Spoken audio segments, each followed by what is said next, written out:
Kasus kelainan pada dinding abdomen atau dinding perut janin itu sudah bisa kita lihat sejak trimester pertama.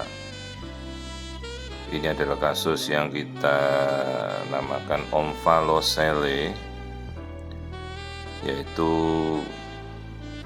kasus di mana bagian organ dari perut seperti liver, usus itu keluar dari rongga bagian dalam perut yang harusnya dia masuk ke dalam perut. Ini organ-organnya perut keluar terbungkus seperti bola itu ya yang kita lihat. Ini berbeda dengan kasus hernia, di mana kalau hernia itu tidak seluruh organnya keluar ya, tapi kalau omphalocele ini ada organ usus, ada organ liver yang keluar dari bagian tengah. Jadi seolah-olah itu ya dinding perutnya, jadi seperti dinding perut kan terdiri dari dinding otot.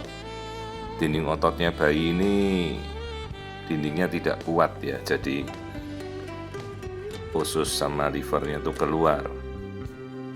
Memang kalau dari awal ya, dari masa-masa embrionya, dinding usus itu kan, usus dengan organ pencernaan itu memang di luar rongganya perut. Jadi masuk kembali ke dalam rongga tubuh kita tuh di minggu ke-10 itu sudah harus balik lagi. Jadi pada kasus seperti ini omphalocele itu organ-organ perut yang dulunya di luar pada masa embrio itu dia nggak mau masuk, telat ya, dan akhirnya ya tertahan begitu. Tergantung organnya, ada yang liver saja, ada yang usus saja gitu ya. Semakin besar omphalocele memang tingkat kesulitannya untuk operasi lebih sulit. Tetapi justru kalau omphalocele yang ukurannya besar ya, seperti ini kan ada liver, ada usus, itu justru dia tidak berhubungan dengan kelainan genetika. Tetapi kalau yang omphalocele-nya kecil, yang hanya isinya usus saja, itu malah justru hati-hati dengan kelainan genetika seperti kromosom trisomi 18 atau Edwards syndrome. Ini kita kan lihat bagian muka, lihat itu tulang hidung di daerah wajah normal. Ya, sambil kita mengamati wajah ya, ini tulang hidung ya, lensa mata ya, tulang hidung, rahang atas, kepala, semua strukturnya normal. Jadi ini yang jadi fokus kita, ini omphalocele-nya. Sementara jantung ada di dalam rongga dada.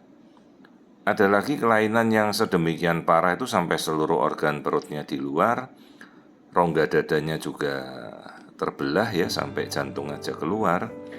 Juga tulang-tulang belakangnya itu yang sampai tak beraturan, yaitu kasus yang lebih parah lagi, namanya body stalk anomaly.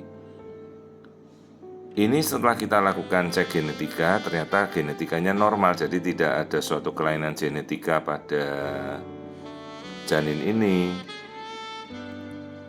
Maka tindakan selanjutnya, sambil pemantauan kita berkolaborasi, kita bisa berkonsul dengan sejawat dokter bedah anak ya untuk perencanaan.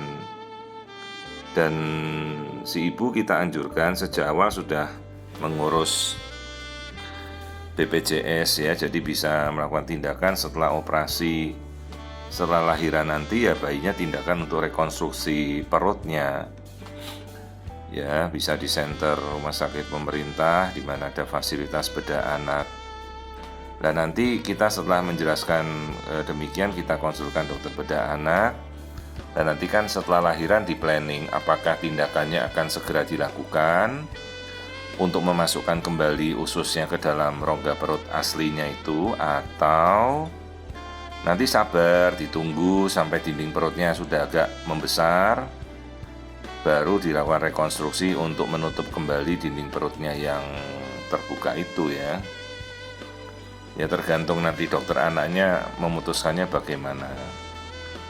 Sementara nanti sambil perawatan, ini kan berarti kan mungkin tidak juga langsung dioperasi, berarti ibunya harus diedukasi bagaimana mengasuh bayi dengan usus di luar itu, karena ususnya nggak boleh kering ya.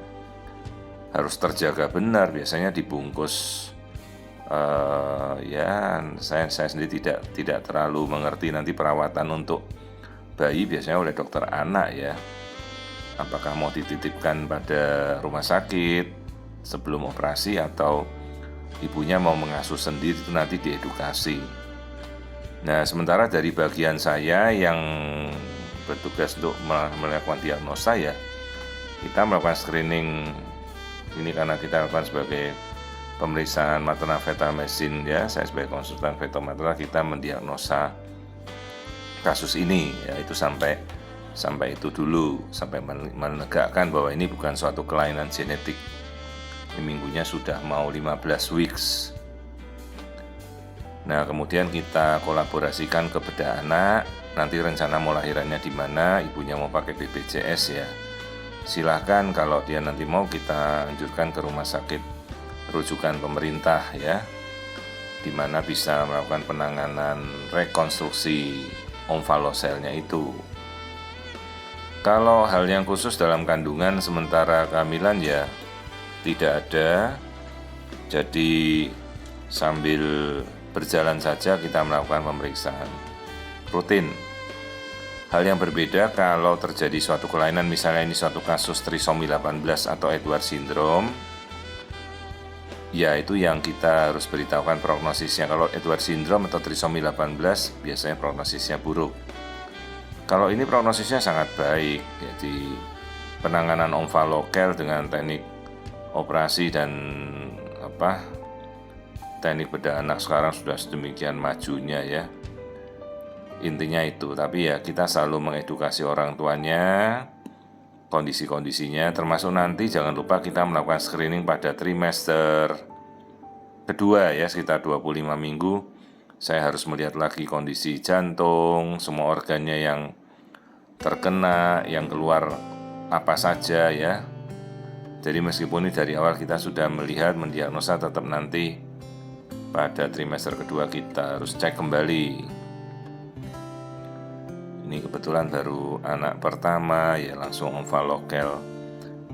Ya berkaitan dengan kemungkinan ya faktor gangguan pertumbuhan ya, faktor mempercepat untuk kembalinya usus masuk ke dalam perut ya, bisa saja defisiensi vitamin atau mineral yang penting esensial untuk selama masa kehamilan. Yang jelas kalau omfalokel ini tidak ada hubungan dengan infeksi virus ataupun parasit atau apapun ya. Ya dia berkaitan dengan faktor genetika atau faktor ya yang mempercepat pertumbuhan embrio itu.